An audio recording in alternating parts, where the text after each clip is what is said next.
How much footage of this do we have?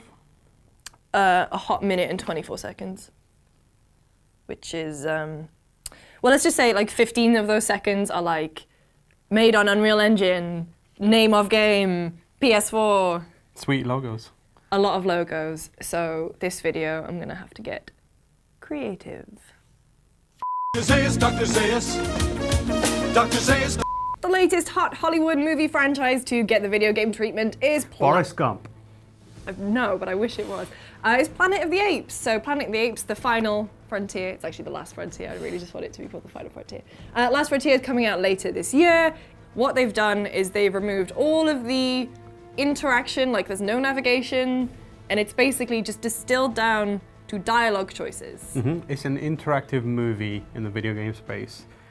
It's that interactive movie from Futurama, basically. Yeah. It's like, if you'd like to see Calculon do his taxes, press A. Press A. But what's really cool about it is it's PlayLink enabled. So it's really nice. The guy who was from the Imaginarium, who we were chatting to about the game, he was saying that basically like they got the idea because he would be playing games like Heavy Rain. Heavy Rain will come up a lot. Yeah, they really like Heavy Rain. So he was playing Heavy Rain, and like his wife would come and sit down next to him, and she could like appreciate the story as much as he could because they get to pick the dialogue choices. So with Planet of the Apes, it's the same kind of deal, but you can link it to your mobile phone. It's kind of... Yeah, it becomes like a communal party game experience almost. It does. So if there's a dialogue choice that needs to be made, you can hit whichever one that you want to go for, but you could also hit the one that you want to go for. And if we both choose different dialogue options, then the person who basically buzzes in the fastest, you have like an override, and everybody gets one. Yeah. And you don't get that override back until everyone else has used theirs. Yeah. So it's quite an interesting way of getting around that.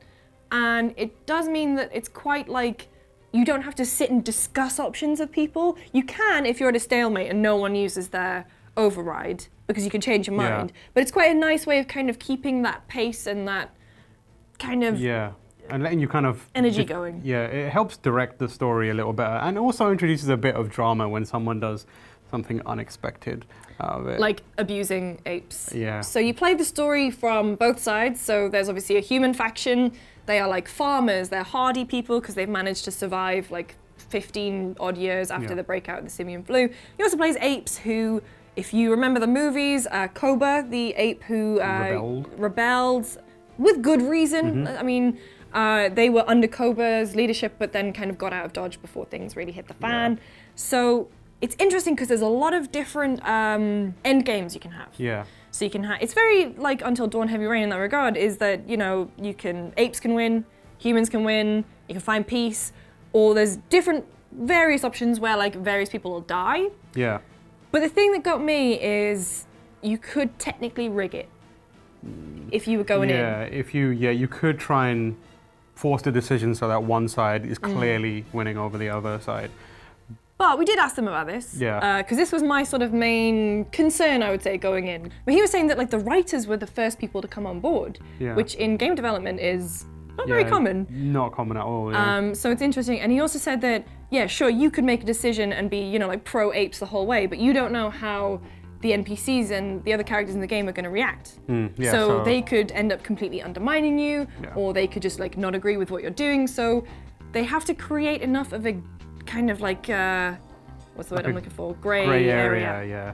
And like a lot of these games, they have this kind of, not problem, but they operate in a way that the paths always branch out at the start and middle, but it always funnels back into one of two endings. So I'm interested in seeing, given the factions that are at play and, you know, other people kind of influencing the decisions that are made, how that final part of it kind of shakes out. I hope that, because there is a lot, the world is actually, you know, the apes are kind of like, they've kind of ostracized themselves from the rest of the ape community, so they're kind of separate from all the stuff that's happening between Caesar and with Caesar. You won't see Caesar, you won't see Caesar in the game. Maurice. But like, I'm interested, there's a lot of like storytelling potential, because they're trying to make it on their own, and they have this small community. And it's a family as well. Like, he was saying that they behave sort of like the Godfather family. You know, there's one ape in charge and everyone... Yeah, kind of like follows along. So there's like really interesting opportunity for drama and good storytelling within those characters, and also with the humans. You know, the humans like are always portrayed, or very often portrayed as bad as the apes. Well, I'm not being funny, but the one human scene that we got to play through, Yeah. they were literally torturing They an were ape by torturing hitting one him of with the a apes. tire But iron. at the same time, there were a few people amongst that group who were doing the torturing that were kind of like wincing and kind of so like Me? Yeah, as in us and in the game. Yeah. So like you very quickly have. In the brief time we were with the game, you could see the nuances and what it was trying to go for. It wants to create this kind of like gray, like you said, gray area where some of the apes are bad, some of the apes are good, and I'm interested in seeing how they work that into like the decision-making process. And you know, some of those characters are going to die, which is going to be sad. It will be but sad. I'm looking forward to kind of like getting attached to those characters again and seeing how it all shakes out. It's an interesting game. They talk a lot about Heavy Rain and. A lot about Heavy Rain. So they've actually got the cinematic director from Heavy Rain, I Yeah. think is the director on this now. And obviously because it's Andy Serkis' Imaginarium, the whole emphasis is on motion capture, which is super cool. And they gave some really interesting statistics, like one day in the motion capture studio would create enough animations that 400 animators would have to make. Yeah, if they were manually keyframing. So like the point was like although it's a game for everyone to enjoy, one of the things that they were doing was experimenting with this new technology and a new way of developing games. And that is kind of using mocap as the driving force behind all the visual stuff. And they said, you know, like the production schedule is much shorter than traditional games, and like that allows them to create games quicker. This isn't an episodic series as far as we know. No, so this is one thing. It's not going to be, you know, like $60, £50. It will. They haven't confirmed a price point just yet, but it will be cheaper. It'll be 2 to 3 hours long. You can play up to 4 people in one go. And it just kind of sounds like a really nice thing that you can sit on the couch together and like blast through in one sitting. Yeah, I think priced right and kind of like, it seems like the kind of thing that you do, like instead of just watch a movie, let's do this thing. So if it works, it could be a really interesting kind of change in the type of games that we get or the experiences we get. Because like, people always say, oh, this is just an interactive movie, and they use it as like almost in a derogatory way, oh, it's an interactive movie.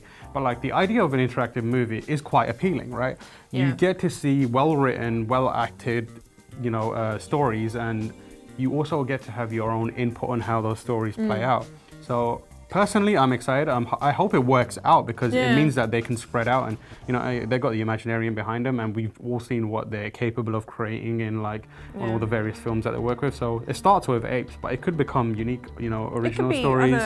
Could be other properties, other franchises. Like that's an interesting step for video games. The thing is as well though, saying all that is it is really cool, but they were saying that they were doing this like enabling PlayLink and multiple people to play this story was to get out of the audience, out of the video game audience. They wanted to make it more mainstream. But the fact that you are locked to owning a PlayStation device or a PC, kind of, you know, there needs to be another thing that it comes out on, I think, to be able to really open this up to other people. You know, if I mean, Sony-enabled TVs. Sony-enabled TVs is probably or the Apple ideal TV. one. You know what I mean? Something like that. You need to kind of have that extra accessibility. Yeah, and it's option. it's a tricky proposition as well for them because it's not a risk, but it's something new. But effectively, they need the hardcore to evangelize it to the casuals to make that happen. And obviously, we're not going to get into a debate about what is a game and what isn't a game. What is a game? But like the hardcore community, at least, you know, online, the vocal people, they see something like that where their interactions are quite limited and they're kind of put off by that. A lot of us have warmed to it now with stuff like Telltale's games and Life is Strange and a lot of like adventure games and Her Story and that kind of stuff. So I don't think it's a massive problem, but it is a kind of a risk that they're taking, like where they're hoping that the hardcore gamers will understand the innate kind of idea behind it and what they're trying to do and then sell that to their friends. And you know, it's interesting. It could work. I mean, it could be interesting if they do, you know, what Telltale does at conventions and stuff, where they have like a group play, or you know, like Twitch plays Pokemon or something. You have like a massive amount of people coming together. It's basically the Futurama skit we talked about earlier. Yeah. You have pressed 2. No, I didn't. I'm almost positive you did. It could be very, very interesting to see where it goes. Who knows, like years from now, that could be the way you go to a cinema and experience a movie. That could be an option. Like massive screen, all of you get your phones out. Phones in a cinema. Oh, I'm upset already. Rustled. Anyway, for more on Planet of the Apes, make sure you keep your eyes peeled to GameSpot.com and YouTube.com/GameSpot. I love you, Dr. Zayas.